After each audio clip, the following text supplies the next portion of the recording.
Bonjour.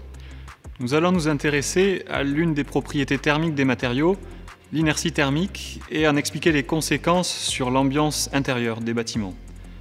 L'inertie thermique contribue au confort et à la performance des bâtiments. C'est la capacité d'un matériau qu'il a à stocker et à restituer de la chaleur. L'inertie est avant tout un concept physique qui quantifie la rapidité d'un phénomène dynamique. Par exemple, l'inertie mécanique d'un véhicule traduit la résistance à son mouvement ou à son freinage. Plus un véhicule est lourd, plus ses freins sont en mauvais état, plus sa distance de freinage va être importante. De la même façon, l'inertie thermique d'un matériau représente la résistance au changement de température lors d'une sollicitation extérieure. Elle se quantifie par une grandeur physique appelée diffusivité thermique. La diffusivité thermique d'un matériau dépend de trois facteurs: sa conductivité thermique, sa densité et sa capacité thermique massique, autrement appelée chaleur spécifique. Plus la conductivité thermique est élevée, plus la chaleur se diffuse et traverse rapidement le matériau. L'inertie est alors faible. A l'inverse, plus la densité et la capacité du matériau sont élevées, plus la diffusivité est faible. Le matériau stocke la chaleur et s'oppose au flux thermique. L'inertie est alors élevée. La plupart des matériaux de construction en bâtiment ont des capacités thermiques similaires, alors que les densités et les conductivités varient d'un facteur 10 entre des isolants et des matériaux à maçonner. Pour simplifier, on peut donc considérer que l'inertie d'un matériau de construction est principalement liée à sa densité et à sa conductivité. Un autre facteur qui n'est pas intrinsèque au matériau mais qui modifie l'inertie d'un ensemble constructif est bien évidemment le volume. Concrètement, plus l'épaisseur de la couche d'une paroi considérée est élevée, plus l'inertie est élevée. Communément, on pense que le béton a une diffusivité, donc une inertie élevée. C'est le cas, même si sa conductivité thermique est élevée, sa densité est elle aussi élevée et compense. La fibre de verre a à l'inverse une densité très faible, mais sa conductivité thermique est également très faible. L'inertie de la laine de verre est donc aussi forte que celle du béton. En bâtiment, un mur est exposé à des sollicitations thermiques sur ses deux faces simultanément. De façon simple, l'air de la pièce échange sa chaleur avec la surface interne du mur. Le côté extérieur est lui exposé à l'air ambiant et éventuellement au rayonnement solaire. Quand les matériaux dans la paroi sont exposés à l'une de ces sollicitations, ils stockent et conduisent la chaleur.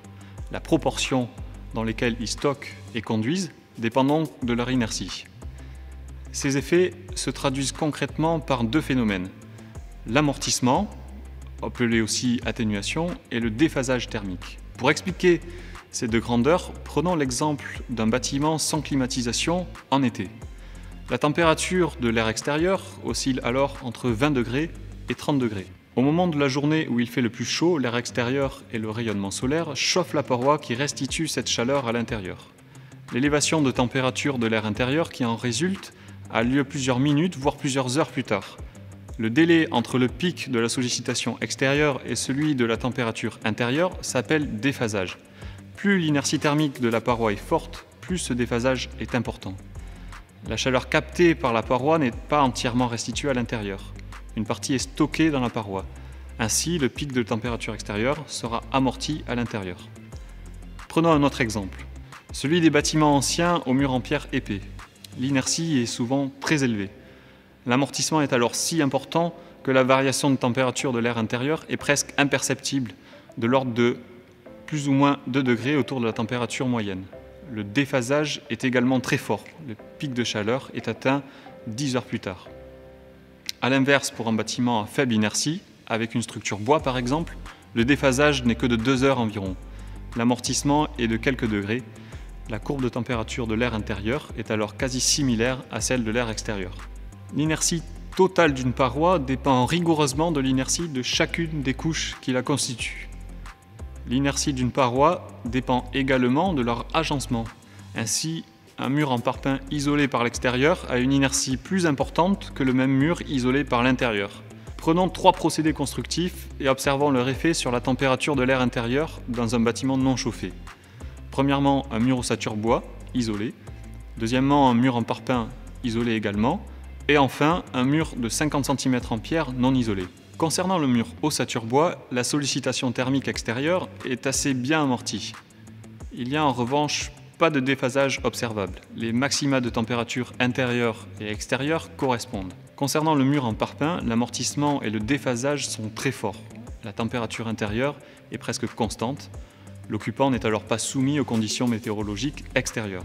Enfin, pour le mur en pierre, l'amortissement et le déphasage quotidien sont très forts. Cependant, du fait de l'absence d'isolant, il n'y a pas d'amortissement et de déphasage à plus long terme, par exemple saisonnier.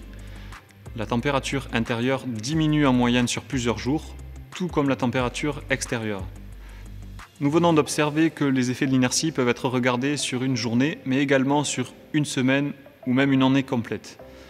On remarque ici sur plusieurs jours consécutifs que le mur parpaing a une inertie journalière, mais aussi annuelle élevée. Les 5 jours froids du début de la période considérée ne contribuent pas à diminuer la température de l'air intérieur. Faisons le test pour illustrer la notion de déphasage. Sur cette maquette, nous avons mesuré le temps que met la chaleur à traverser 4 types d'isolants. La laine de roche, le panneau de bois, le polystyrène expansé et le polyuréthane. On constate que le matériau qui met le plus de temps à laisser passer la chaleur est le panneau de bois, bien que ce soit le moins isolant des 4.